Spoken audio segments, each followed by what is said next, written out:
En el helado invierno soviético de 1959, un grupo de 9 jóvenes montañistas emprendió una expedición en los Urales del Norte, con el objetivo de alcanzar la cima de una montaña llamada Otorten. Lo que debía ser una travesía exigente pero rutinaria para alpinistas experimentados, terminó convirtiéndose en una de las historias más perturbadoras, misteriosas y desconcertantes del siglo XX. Conocido hoy como el incidente del Paso Dyatlov, el caso sigue sin resolverse por completo, pese a múltiples investigaciones oficiales, hipótesis científicas y un sinfín de teorías que van desde lo sobrenatural hasta lo estrictamente conspirativo. La historia comienza en la ciudad de Sverdlovsk, hoy conocido como Ekaterimburgo, en los tiempos de la Unión Soviética. En un contexto político marcado por el control estatal, la censura y la carrera armamentística, un grupo de estudiantes del Instituto Politécnico de los Urales se organizó para realizar una expedición de esquí y alpinismo que les otorgaría la máxima certificación deportiva soviética. El grupo estaba liderado por Igor Dyatlov, un joven de 23 años, estudiante de ingeniería de radiotécnica, considerado metódico, inteligente y un líder natural. Acompañado por otros 8 compañeros, todos con experiencia en actividades al aire libre, resistentes físicamente y con sólidos conocimientos en supervivencia en condiciones extremas. La expedición parecía tener todo lo necesario para ser un éxito. Los miembros del grupo eran Yuri Doroshenko, Lyudmila Dubinina, Zinaida Kolmogorova, Rustem Slobodin, Alexander Kolevatov, Nikolai Thibault-Brignolel, Semyon Solotaryov, Yuri Krivonishenko e Igor Dyatlov. También los acompañaba un 10º integrante al inicio, Yuri Yudin, quien abandonó la expedición poco después de comenzar debido a problemas de salud, una decisión que, sin saberlo, le salvaría la vida. Todos los demás jamás regresarían. La expedición partió el 23 de enero de 1959. Desde Sverdlovsk viajaron en tren hasta Ivdel, luego en camión hasta el pueblo de Vizhai, y finalmente comenzaron la caminata hacia las montañas. Durante los primeros días, documentaron su viaje mediante diarios y fotografías. En esas páginas se ve reflejada la camaradería del grupo, la rutina de la travesía y el entusiasmo por la aventura. Nada indicaba que algo fuera mal. Sin embargo, al llegar a las laderas del Kholat Syakhl, una montaña cuyo nombre en lengua mansi significa montaña de la muerte, todo cambiaría. El 1 de febrero decidieron establecer su último campamento en una pendiente expuesta, a unos pocos cientos de metros de un bosque. Esta elección ha sido objeto de debate. Algunos creen que decidieron no retroceder al bosque, más protegido del viento, para no perder el terreno ganado. Otros sugieren que fue una decisión apresurada por falta de visibilidad o cansancio. Lo cierto es que esa noche, por razones aún desconocidas, todos abandonaron la tienda de campaña en plena oscuridad y frío extremo, con temperaturas que rondaban los menos 30 grados Celsius. Lo más inquietante, lo hicieron descalzos o semidesnudos, dejando la tienda rota desde adentro hacia afuera, como si hubieran huido de algo o de alguien. Días después, al no recibir noticias del grupo, las autoridades enviaron equipos de rescate. Lo que encontraron dejó perplejos incluso a los más preparados. La tienda, aún en pie, mostraba cortes desde su interior, y en su interior quedaron todas las pertenencias de los alpinistas: ropa, zapatos, documentos, linternas. La escena sugería que habían salido apresuradamente, sin llevar consigo ni lo mínimo indispensable para sobrevivir al clima. A unos 500 metros colina abajo, en dirección al bosque, encontraron los primeros cuerpos: Yuri Doroshenko y Yuri Krivonishenko, junto a los restos de una fogata, semidesnudos y sin señales externas de violencia, pero con signos claros de hipotermia. Más adelante hallaron los cuerpos de Dyatlov, Kolmogorova y Slobodin, también sin ropa adecuada, como si hubieran intentado regresar a la tienda. Los últimos 4 cuerpos tardaron más en aparecer. Fueron hallados en mayo, cuando la nieve comenzó a derretirse. Estaban en una zanja bajo la nieve, a unos 75 metros de la fogata, y sus muertes presentaban características mucho más alarmantes. Aquel fue el comienzo de una historia que sigue generando preguntas más de 6 décadas después. ¿Qué pudo haber hecho que 9 alpinistas con experiencia huyeran en medio de la noche, sin calzado, sin ropa, bajo una tormenta de nieve? ¿Qué vieron o sintieron que les hizo romper su tienda desde dentro? ¿Fue una fuerza externa? ¿Un error humano? ¿Una amenaza invisible? ¿O algo que las autoridades no han querido contar? Hoy nos adentraremos en uno de los casos más enigmáticos del siglo XX, el incidente del Paso Dyatlov. Acompáñanos a recorrer paso a paso lo que realmente ocurrió en aquella montaña helada, explorando los hechos, las teorías más impactantes y los secretos que aún permanecen enterrados bajo la nieve. El 20 de febrero de 1959, casi 3 semanas después de que se perdiera el contacto con el grupo de Dyatlov, comenzaron finalmente las tareas de búsqueda. Participaron voluntarios, amigos, estudiantes, alpinistas experimentados e incluso unidades militares. Lo que parecía al inicio una búsqueda rutinaria se transformó rápidamente en un operativo angustiante. El 26 de febrero, un grupo de rescate localizó la tienda de campaña en la ladera del Kholat Shahel. Desde el primer momento, algo no encajaba. La tienda estaba parcialmente cubierta por la nieve, pero seguía siendo visible y accesible. Lo más desconcertante era que había sido rasgada desde el interior, como si los ocupantes hubieran tenido que escapar con urgencia. En su interior estaban las mochilas, las botas, la ropa de invierno, documentos personales e incluso algo de comida. Todo perfectamente ordenado, pero no había ni rastro de los excursionistas. La gran pregunta era, ¿por qué abandonar su único refugio contra el frío extremo y además sin vestirse adecuadamente? Siguiendo un rastro de huellas descalzas y parcialmente cubiertas por la nieve, los rescatistas llegaron al borde del bosque, a unos 500 metros de distancia. Allí, bajo un gran pino, encontraron los cuerpos de Yuri Doroshenko y Yuri Krivonichenko. Ambos estaban en ropa interior, sin calzado ni abrigos, y con signos claros de congelación. El árbol mostraba ramas rotas hasta una altura de 5 metros, lo que sugería que alguien había intentado treparlo. Tal vez buscando refugio, o quizás tratando de observar algo que ocurría en la ladera. A unos 300 metros de esa fogata improvisada, en dirección al campamento, encontraron los cuerpos de Igor Dyatlov, Zinaida Kolmogorova y Rustem Slobodin. Estaban dispersos, como si hubieran intentado regresar a la tienda, arrastrándose entre la nieve. Slobodin tenía una fractura leve en el cráneo, pero los forenses concluyeron que no era suficiente para causar la muerte. Todo apuntaba a la hipotermia. Sin embargo, la escena seguía siendo extraña. ¿Por qué estaban tan separados entre sí? ¿Qué los obligó a huir descalzos en plena noche helada? ¿Por qué no regresaron a la tienda, que seguía intacta? Aún faltaban 4 miembros del grupo. Sus cuerpos no fueron hallados hasta mayo, cuando la nieve comenzó a derretirse. Estaban en un barranco, a 75 metros de la fogata, parcialmente enterrados bajo 3 metros de nieve. Fue entonces cuando el caso tomó un giro aún más oscuro. Los cadáveres de Lyudmila Dubinina, Semyon Solotaryov, Alexander Kolevatov y Nikolai Thibault-Brignolel presentaban lesiones estremecedoras. Dubinina tenía varias costillas fracturadas y le faltaban la lengua, los ojos y parte de los labios. Solotaryov también presentaba costillas rotas. Thibault-Brignolel tenía una fractura mortal en el cráneo, pero lo más inquietante era que ninguno de ellos mostraba heridas externas, cortes ni marcas visibles. Los forenses lo describieron como si hubieran sido golpeados por una fuerza masiva e irresistible, similar a un accidente automovilístico, pero sin signos de trauma superficial. La autopsia reveló otro detalle inquietante. Algunas prendas de los fallecidos contenían niveles de radiación superiores a lo normal. Esto no era común en ropa de montaña, y menos aún en ropa interior o en prendas que, según se determinó, habían sido tomadas de otros cuerpos en un intento desesperado por mantenerse con vida. Este hallazgo alimentó una larga lista de teorías, desde pruebas militares secretas hasta contacto con materiales radiactivos. Pero el informe oficial no ofreció ninguna explicación concluyente.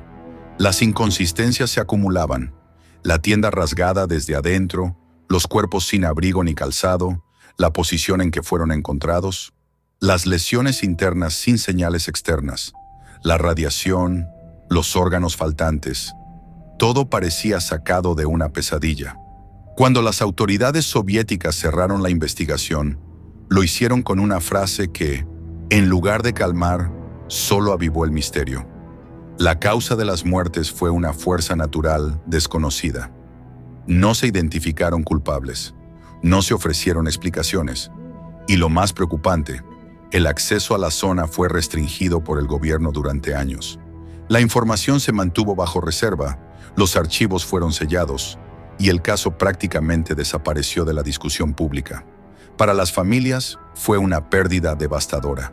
Para el resto del mundo, un enigma que desafiaba cualquier lógica. En una Unión Soviética donde la información era controlada al extremo, comenzaron a surgir sospechas. ¿Había algo más detrás de esta tragedia? ¿Se estaba ocultando la verdad? Con el paso del tiempo comenzaron a circular teorías tan variadas como perturbadoras, desde pruebas de armas ultrasecretas hasta encuentros con fenómenos imposibles de explicar. Pero el caso estaba lejos de cerrarse, y lo que vendría después solo lo haría aún más extraño. Cuando se recuperaron todos los cuerpos y las autopsias estuvieron completas, el fiscal Lev Ivanov, encargado del caso, se enfrentó a una montaña de preguntas sin respuestas. Lo que había comenzado como una investigación sobre la desaparición de unos jóvenes deportistas, pronto se convirtió en un rompecabezas escalofriante. Los informes médicos, las evidencias forenses y las declaraciones de quienes participaron en la búsqueda presentaban un panorama tan inusual que cualquier intento por dar una explicación lógica parecía simplemente insuficiente. Ivanov, presionado por las autoridades, cerró el caso con una declaración vaga y enigmática. Los excursionistas murieron a causa de una fuerza natural desconocida, que no pudieron superar. Con eso, oficialmente, el archivo se selló en mayo de 1959. La investigación fue clasificada como confidencial, se prohibió el acceso a la zona durante varios años y se ordenó a los testigos no hablar del tema. Algunos documentos clave, como los informes originales de autopsia y las fotografías del levantamiento de los cuerpos, desaparecieron misteriosamente de los archivos oficiales durante décadas. Este silencio generó sospechas inmediatas. Muchos familiares de las víctimas no quedaron satisfechos con la explicación oficial. La hermana de Lyudmila Dubinina, por ejemplo, declaró años después que el cuerpo de su hermana tenía un tono anaranjado en la piel y el cabello completamente gris, como si hubiera estado expuesta a algo químico o radiactivo. Otros familiares señalaron que sus seres queridos fueron enterrados en ataúdes sellados y que se les prohibió abrirlos o ver los cuerpos. En este contexto de censura, silencio y documentos ocultos, empezaron a circular las primeras teorías alternativas. Una de las más tempranas, y también la más temida, era que los jóvenes habían sido testigos de una prueba militar secreta. Estamos hablando de 1959, en plena Guerra Fría. La Unión Soviética estaba en constante desarrollo de tecnología armamentista, incluyendo armas químicas, nucleares y dispositivos de dispersión aérea. Algunos investigadores, décadas después, señalaron que cerca del área donde ocurrió la tragedia se encontraban instalaciones militares secretas y rutas utilizadas para pruebas de misiles y paracaídas. Una hipótesis que ganó popularidad fue la de que el grupo fue accidentalmente alcanzado por bombas aéreas experimentales, conocidas como minas paracaídas, que explotan cerca del suelo provocando ondas de choque extremadamente potentes. Esto explicaría por qué algunos cuerpos presentaban lesiones internas devastadoras, fracturas en el cráneo, costillas aplastadas, sin señales externas visibles, como si una fuerza invisible los hubiese golpeado por dentro. Además, testigos que vivían en las cercanías declararon haber visto luces brillantes en el cielo la noche de la tragedia.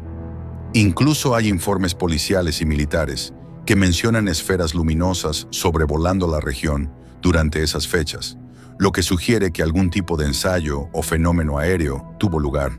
Pero todo intento por confirmar oficialmente estas pruebas fue bloqueado por el gobierno soviético. Otro elemento inquietante fue la presencia de radiación en algunas prendas de vestir del grupo. En particular, La ropa que llevaban Zolotaryov y Dubinina mostró niveles anormales de contaminación. El gobierno dijo que se trataba de una coincidencia, explicando que ambos habían trabajado en plantas nucleares o en zonas industriales. Sin embargo, esta explicación nunca convenció a los investigadores independientes. ¿Por qué justo esas prendas?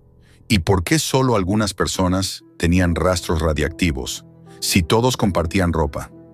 Incluso más raro fue que los niveles detectados no eran altísimos, pero sí suficientes para encender alarmas en una investigación forense. Lo justo como para levantar sospechas, pero no lo suficiente como para apuntar con claridad a un accidente nuclear. Muchos creen que el gobierno manipuló esos resultados para desviar la atención y tapar lo que realmente ocurrió en ese monte helado. La tienda de campaña cortada desde adentro sigue siendo uno de los elementos más impactantes del caso. ¿Qué los hizo huir en medio de la noche, descalzos, en plena tormenta, sin llevar abrigos, comida ni linternas? Algunos sostienen que los jóvenes fueron víctimas de un ataque de histeria colectiva inducida por un sonido agudo o una vibración infrasonora generada por el viento entre las montañas. Esta teoría se basa en el llamado efecto Karman, en el que ciertos patrones de viento crean vibraciones inaudibles pero perceptibles para el cuerpo humano. Este fenómeno podría generar ansiedad, pánico, desorientación. Si bien suena plausible en teoría, ¿podría eso realmente hacer que 9 personas entrenadas y experimentadas huyeran de una tienda en esas condiciones extremas?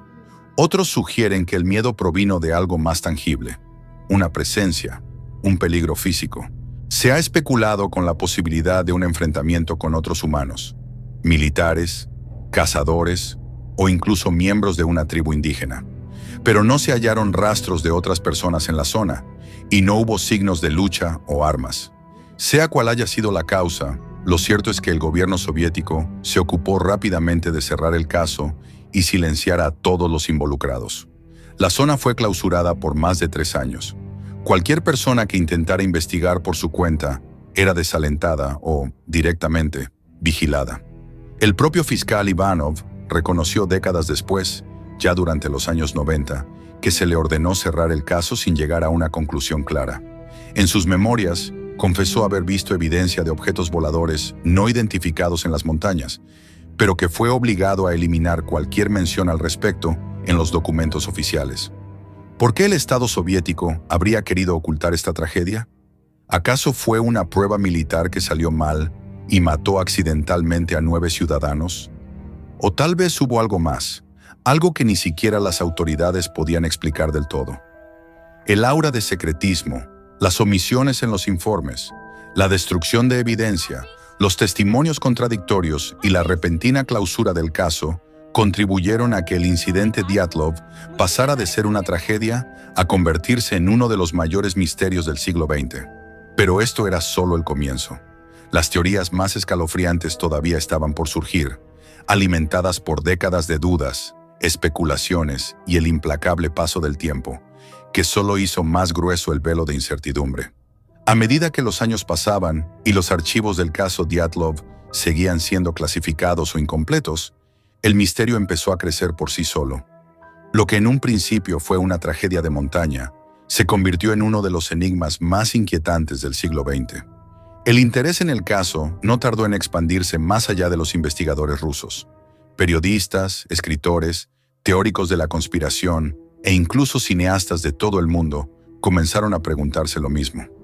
¿Cómo era posible que, en 2004, un grupo de personas decidiera que el mundo estaba en peligro y que era necesario tomar medidas para protegerlo? Plena era soviética, con todo su control, vigilancia y censura, 9 estudiantes desaparecieran y murieran de forma tan brutal sin una explicación concreta. Ese vacío dejó la puerta abierta para todo tipo de teorías, algunas racionales, otras absolutamente inquietantes. Varios testigos de pueblos cercanos aseguraron haber visto luces anaranjadas y esferas brillantes surcando el cielo la noche en que se estima ocurrió la tragedia. Estos testimonios fueron registrados en informes oficiales, pero extrañamente ignorados en la investigación final. Décadas más tarde, al desclasificarse algunos documentos, estos avistamientos volvieron a cobrar fuerza. Para muchos ufólogos, fue una pista clara. Los excursionistas se toparon accidentalmente con algo que no debían ver. Un objeto volador desconocido, una nave, un encuentro fatal con tecnología que aún no comprendemos. Los defensores de esta teoría destacan varios elementos: quemaduras inexplicables en los cuerpos, lesiones internas sin daño externo y niveles anómalos de radiación en algunas prendas. Curiosamente, muchos informes históricos sobre encuentros con ovnis describen efectos similares en testigos. Incluso el propio Lev Ivanov, el fiscal que dirigió la investigación original, confesó en los años 90 que había visto pruebas relacionadas con objetos voladores no identificados, pero que fue obligado a borrarlas de su informe final. Y si eso te parece descabellado, hay más. Otra teoría sugiere que los jóvenes fueron víctimas de una criatura desconocida, un animal salvaje, un oso, o algo peor, una figura legendaria, el llamado hombre salvaje de los Urales, una especie de yeti ruso. Aunque no hay pruebas sólidas, algunos detalles del caso, como los rostros desfigurados y las expresiones de terror, alimentaron esta posibilidad. Pero hay quienes piensan que el verdadero monstruo era humano. Algunos apuntan a Alexander Kolevatov, uno de los excursionistas, quien había trabajado en una instalación nuclear secreta. Según esta versión, él era el objetivo, y sus compañeros, víctimas colaterales. Una operación encubierta, un asesinato disfrazado de accidente. Y no es la única teoría con tintes de espionaje. Existe la hipótesis de que al menos uno de los miembros del grupo, quizás el propio guía, Semyon Solotaryov, era agente del KGB. Su inclusión en el grupo fue de último momento. Usaba un nombre falso. Tenía un pasado militar. Y para algunos, estaba allí por una razón que nunca se esclareció. ¿Y si el grupo estaba en realidad espiando una operación militar soviética? ¿Y si los descubrieron? Los cuerpos reacomodados, los informes manipulados, la zona clausurada, los documentos desaparecidos, todo encajaría en un encubrimiento clásico. Por último, están las explicaciones más sobrenaturales. Según ciertas leyendas del pueblo Mansi, los montes Urales son sagrados. Se dice que hay zonas prohibidas, protegidas por entidades espirituales. El propio nombre del lugar, Kholat Syakhl, significa la montaña de la muerte. Algunos creen que el grupo profanó algo y pagó el precio. Sea cual sea la teoría, todas coinciden en algo. Los hechos del paso Dyatlov escapan a la lógica común. Cuanto más se investiga, más compleja se vuelve la trama. Un rompecabezas con demasiadas piezas faltantes. Un silencio que grita desde el hielo. Pero la historia no termina ahí, porque en los últimos años, científicos modernos han intentado lo impensado: resolver este misterio con tecnología del siglo XXI. Simulaciones por computadora, modelos físicos, inteligencia artificial. Es posible que, por fin, tengamos una explicación lógica y realista para lo que ocurrió aquella noche. Durante más de medio siglo, el caso del paso Dyatlov estuvo marcado por teorías sin pruebas sólidas, documentos faltantes y una fuerte desconfianza hacia la versión oficial. Pero en los últimos años, el acceso a nuevas tecnologías, los estudios científicos interdisciplinarios y la apertura parcial de archivos en Rusia permitieron a investigadores de todo el mundo volver a analizar el caso con herramientas más sofisticadas que las disponibles en 1959. Y sorprendentemente, estos análisis comenzaron a dar forma a una hipótesis que, aunque no perfecta, parece tener más fundamentos técnicos que cualquier otra anterior: la avalancha. Pero no cualquier avalancha. Durante mucho tiempo, la teoría de una avalancha fue desechada por varios motivos. No se hallaron señales claras de un deslizamiento masivo de nieve en la pendiente donde estaba la tienda.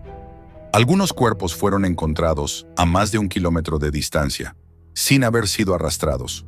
Y sobre todo, se argumentaba que si hubiese ocurrido una avalancha, los excursionistas habrían actuado con mayor lógica. No habrían corrido descalzos hacia el bosque ni abandonado la tienda dejando objetos esenciales. Sin embargo, un grupo de investigadores, liderados por el científico suizo Johann Gaume, del Instituto de Tecnología de Lausana, decidió revisar este supuesto con una mirada más precisa. En 2020, utilizando simulaciones por computadora y modelos de dinámica de nieve, propusieron una nueva interpretación. Lo que ocurrió no fue una avalancha tradicional, sino una avalancha retardada y de placa compacta. Basándose en condiciones reales del terreno, análisis meteorológicos históricos y datos topográficos, el equipo de Gaume realizó simulaciones que mostraron lo siguiente. Durante la noche del 1 de febrero, los excursionistas cavaron en una pendiente, con un ángulo justo en el límite de estabilidad para montar su tienda, parcialmente sobre una superficie plana. Al cavar, removieron parte de la base de la nieve, lo que desestabilizó la capa superior. La acumulación de nieve sobre esa base inestable, sumada al efecto del viento y a un fenómeno conocido como sobrecarga por lámina de nieve compacta, provocó, horas después, un pequeño desprendimiento de placa dura que se deslizó como un bloque. Y aquí entra un detalle crucial. Esa mini avalancha no fue masiva ni sonora, pero sí lo suficientemente poderosa como para causar lesiones internas graves si golpeaba a personas recostadas dentro de la tienda. La simulación mostró que el impacto de una losa de nieve compacta de varios cientos de kilos podría provocar fracturas en el pecho y el cráneo sin dejar heridas visibles externas, exactamente como se encontró en varios de los cuerpos. La hipótesis sostiene que la caída repentina de esta losa sobre parte de la tienda, en medio de la noche, causó un estado de pánico instantáneo. No sabían si vendría una avalancha mayor, así que salieron lo más rápido posible para evitar ser enterrados vivos, sin preocuparse por vestirse completamente. En ese momento, su objetivo era ponerse a salvo y evaluar la situación desde una distancia segura. Pero una vez fuera, con temperaturas que alcanzaban los menos 30 grados Celsius, comenzaron a sufrir hipotermia rápidamente. Algunos intentaron regresar o improvisar una fogata, mientras que otros fueron en busca de ayuda o abrigo. Esto explicaría por qué los cuerpos fueron hallados en diferentes posiciones y con distintos niveles de ropa. Algunos intentaron resistir, otros murieron primero, y los últimos sobrevivientes tomaron sus prendas para mantenerse con vida, una conducta común documentada en muertes por congelación. Curiosamente, uno de los elementos que impulsó esta investigación vino desde un lugar totalmente inesperado: los estudios de animación de Disney. Johan Gaume se inspiró en la física de la nieve desarrollada por los ingenieros de la película Frozen, quienes habían creado uno de los motores de simulación de nieve más precisos jamás desarrollados para efectos visuales. Gracias a esa tecnología, los investigadores pudieron modelar con realismo la dinámica del deslizamiento de nieve y su interacción con cuerpos humanos. El resultado encajaba sorprendentemente bien con las lesiones halladas en los cuerpos de Dubinina y Thibaut Brignol. Ahora se preguntarán, ¿y la radiación? ¿Y las luces? ¿Y las anomalías? Esta teoría, aunque sólida desde el punto de vista físico, no responde a todos los enigmas del caso. El rastro de radiación en algunas prendas aún es motivo de debate. Algunos creen que puede deberse a materiales que los estudiantes llevaban del trabajo. Varios de ellos estudiaban en institutos relacionados con energía atómica, mientras que otros lo consideran una pista de contaminación posterior. Las luces en el cielo, como mencionamos antes, podrían explicarse por pruebas de misiles soviéticos o por fenómenos atmosféricos, como bolas de fuego causadas por meteoritos, también registradas en otras regiones de Rusia.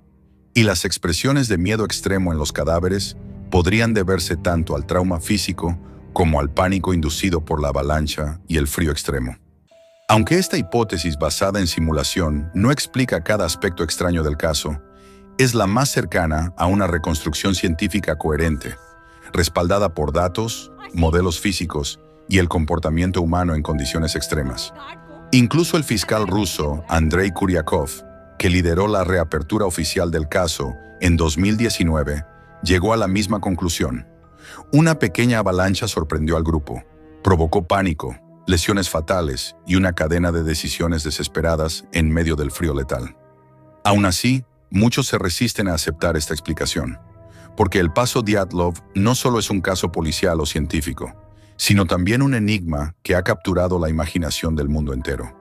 Es un símbolo de los límites del conocimiento, de lo que la mente humana no puede aceptar fácilmente cuando los hechos desafían la lógica. Han pasado más de 6 décadas desde aquella fatídica noche en febrero de 1959. Y sin embargo, el paso Dyatlov sigue proyectando una sombra larga y fría sobre la historia rusa y sobre el imaginario colectivo del mundo entero. Con cada cuerpo descubierto, con cada fotografía borrosa, con cada documento desclasificado, el caso ha evolucionado. Lo que comenzó como un accidente en la montaña se transformó en un espejo de nuestras propias obsesiones, con lo inexplicable, con la conspiración, con el miedo a lo que no comprendemos.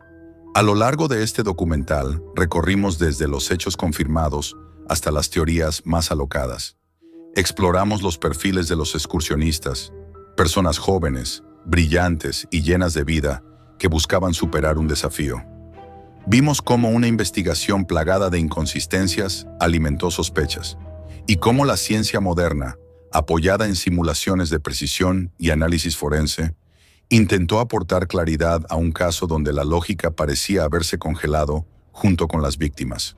¿Fue una avalancha? ¿Una prueba militar secreta? ¿Un fenómeno atmosférico inusual? ¿O un cóctel letal de factores naturales e incompetencia burocrática? Lo cierto es que, incluso con respuestas racionales, hay algo profundamente perturbador en este caso que se niega a desaparecer. Quizás porque nos obliga a mirar de frente algo que evitamos aceptar, que en lo más salvaje y remoto de nuestro mundo, la vida puede desvanecerse en un instante, sin sentido, sin testigos, sin justicia. Si esta historia te atrapó tanto como a nosotros al contarla, te invito a dejar tu opinión en los comentarios. ¿Qué crees que ocurrió realmente en el paso Dyatlov? ¿Fue una avalancha, un encubrimiento militar o algo mucho más extraño? Nos vemos en el próximo caso.